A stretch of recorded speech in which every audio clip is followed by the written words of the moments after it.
This is FE Peer Review, the Flat Earth Peer Review channel. The date is July 22nd, 2020. The video in review is titled The Flat Earth Institute of Science Syllabus. The author is Kyle Adams. Kyle Adams has released a video series which I will be reviewing in a parallel series. His series is structured with a syllabus with separate topics addressed in each video, and each video building on the last.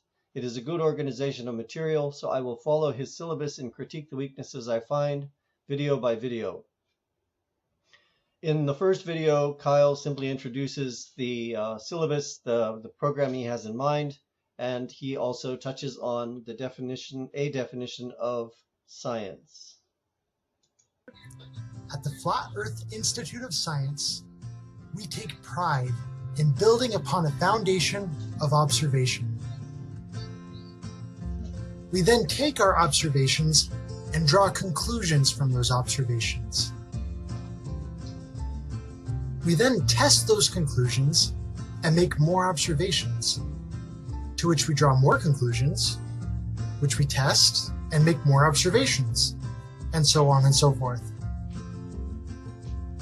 In other words, we build line upon line and precept upon precept in a systematic, organized fashion. Observation, conclusions, test. Cycle through that process repeatedly. This is obviously a simplified description. Scientists explore everything from microbiology to theoretical astrophysics, and no single rigid process is going to meet the entire range of needs. I won't belabor that point, but I must point out that Kyle fails to include something essential. Let's look at a couple of other definitions and sources. This is the Oxford, this is the Oxford English Dictionary. It has definition for scientific method, a method of procedure that has characterized natural science since the 17th century, consisting in systematic observation, measurement, and experiment, and the formulation, testing, and modification of hypotheses. And that then goes on to give an example sentence in which it says, criticism is the backbone of the scientific method. This is actually more what I want to touch on, is the criticism aspect, which is an essential part of the process. So I'll also move over to Wikipedia and point out a couple of little items in Wikipedia that are relevant and useful. Wikipedia is not the be-all and end-all of scientific references, but it does have its value, and in this case I think it's useful. The scientific method is an empirical method of acquiring knowledge. It has characterized the development of science since at least the 17th century. It involves careful observation, applying rigorous skepticism about what is observed, given that cognitive assumptions can distort how one interprets the observation. It involves formulating hypotheses via induction based on such observations, experimental and measurement-based testing of deductions drawn from hypotheses, and refinement of the hypotheses based on experimental findings. I will also jump to the section that's called peer review evaluation. Scientific journals use a process of peer review in which scientists' manuscripts are submitted by editors of scientific journals to fellow scientists familiar with the field for evaluation. In certain instances, in certain journals, the journal itself selects the referees, while in others, the manuscript author might recommend references. The referees may or may not recommend publication, or they might recommend publication with suggested modifications, or sometimes publication in another journal. This standard is practiced. Let me repeat that. This is a standard. This standard is practiced to various degrees by different journals and can have the effect of keeping the literature free of obvious errors and to generally improve the quality of the material, especially in the journals which use the standard most rigorously. It then goes on to elaborate a little. The peer review process can have limitations when considering research outside the conventional scientific paradigm. Problems of, quote, groupthink can interfere with open and fair deliberation of some new research. This is a valid point to raise. It is not an argument against the peer review process. It is simply pointing out a potential limitation of the process. So I want to discuss that very briefly, which is that Groupthink, yes. When you're dealing with research outside the conventional scientific paradigm, groupthink can hinder that. Now, research outside the conventional paradigm is by all means welcome and necessary, but it's not the end. Research that's outside the paradigm eventually has to move into the paradigm if it is going to become universally accepted. It has to be able to prove itself able to withstand intense scrutiny and review, because by very nature of being outside the paradigm, it's proposing radical changes to the paradigm. So it needs to be able to prove itself that much more rigorously in the end. Now, we don't want to squelch people from having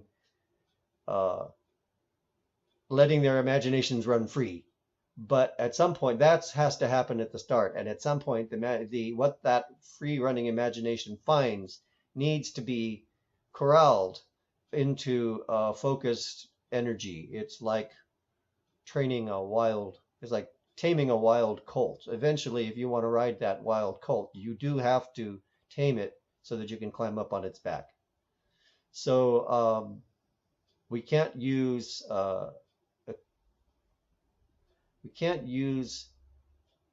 this as an excuse to set aside peer review.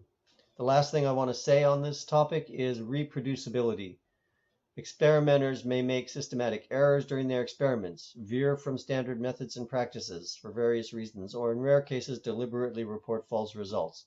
Occasionally, because of this, other scientists might attempt to repeat experiments in order to duplicate results. Now, I have slight disagreement with that last sentence. Almost always, scientists will attempt to duplicate the results of the work of other scientists. No, nothing makes it into the scientific literature. As nothing is accepted into the scientific canon that has not been reproduced many times already. A large part of what students do when they enter into studies of scientific disciplines involves lab experiments that have been repeated thousands and thousands of times by previous generations of students and teachers. So the work that Kyle has done and the work that Kyle continues to do needs to be done in such a way that it can be reproduced by others. I mean, it has to be documented in such a way that others can reproduce it. This next part I'm doing without a script, so forgive me if I ramble a little bit. I just wanted to say I encountered Kyle Adams a few days ago on a YouTube debate channel in which he was, in which I found him to be very polite, very inquisitive mind, and lots of energy, and I appreciated that. So I felt that it would be worthwhile to engage with him a little bit through these video responses. He identified himself as a member of the Church of Jesus Christ of the Latter-day Saints. To those of you not knowing that name, it's colloquially known as Mormon, the Mormon Church. However, that's not really its correct name. It should be called Church of Jesus Christ of the Latter-day Saints. Sometimes it's referred to by the abbreviation LDS. So Kyle has presented himself somewhat in the guise, or in the guise of a teacher, as opposed to a researcher. Now he's doing both. He is researching, but he is also, through his videos, presenting himself to the public as a teacher of the subjects in which he is now involved in research. This is what concerns me a little bit, because I find that the material that he is teaching is not material that I believe is what can I say, ready for the mainstream. It's not material that has been well developed well enough that it's proven its validity and can therefore be taught. This is why I'm making my series of response videos. I want to raise a point that will not come up in the future videos, and this is the place to do it. And this is that Kyle's ideas about subjects such as a flat Earth